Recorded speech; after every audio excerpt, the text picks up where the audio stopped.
ప్రకాశం జిల్లా కందుకూరులో పొగాకు రైతులు గిట్టుబాటు ధర కోసం నిరసన వ్యక్తం చేశారు. మాజీ ఎమ్మెల్యే బుర్రా మధుసూదన్ 27వ పొగాకు వేలం కేంద్రాన్ని సందర్శించి రైతుల సమస్యలను తెలుసుకున్నారు.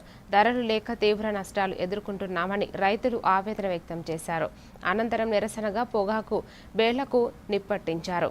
వ్యాపారులు ధరలను నియంత్రిస్తున్నారని ఆరోపిస్తూ ప్రభుత్వం వెంటనే స్పందించి రైతులకు న్యాయం చేయాలని డిమాండ్ చేశారు. వైఎస్ఆర్ కాంగ్రెస్ పార్టీ అధ్యక్షులు మాజీ ముఖ్యమంత్రులు వైఎస్ జగన్మోహన్ రెడ్డి ఆదేశాల మేరకు ఈరోజు కందుకూరు బోర్డులో రైతుల పక్షాన్ని నిలబడి వాళ్ళకి గిట్టుబాటు ధర రావాలని చెప్పి ఈరోజు మేము రావడం జరిగింది. ముఖ్యంగా ప్రతిరోజు బోర్డు 8-8:30కి స్టార్ట్ అయ్యి 10:30 దాకా నడుస్తుంది.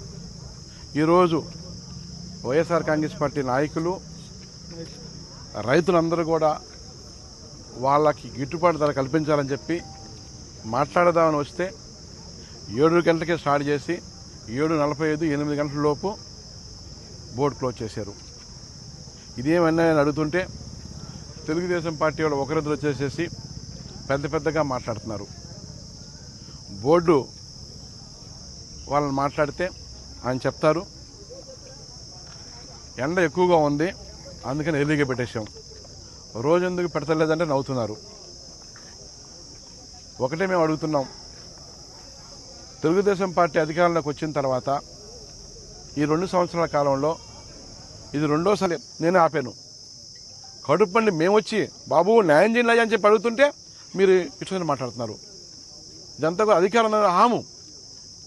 మమ్మల్ని ఏం చేయలేరు, మేము ఆడిందే ఆట, మేము పాడిందే పాట, ఏమనంటే పోలీసులను పిలిపించేసేసి లోపలేసి కొట్టిస్తాము. భయభ్రాంతులు గురించి రైతులను కూడా నీరు పెరిగిపోతున్నాయి, ఏం చేయాలో తెలియకుండా అని చెప్పేసి మమ్మల్ని కూడా ఆహ్వానించి రాండి, మేము కూడా మీ పక్షాన్ని నిలబడి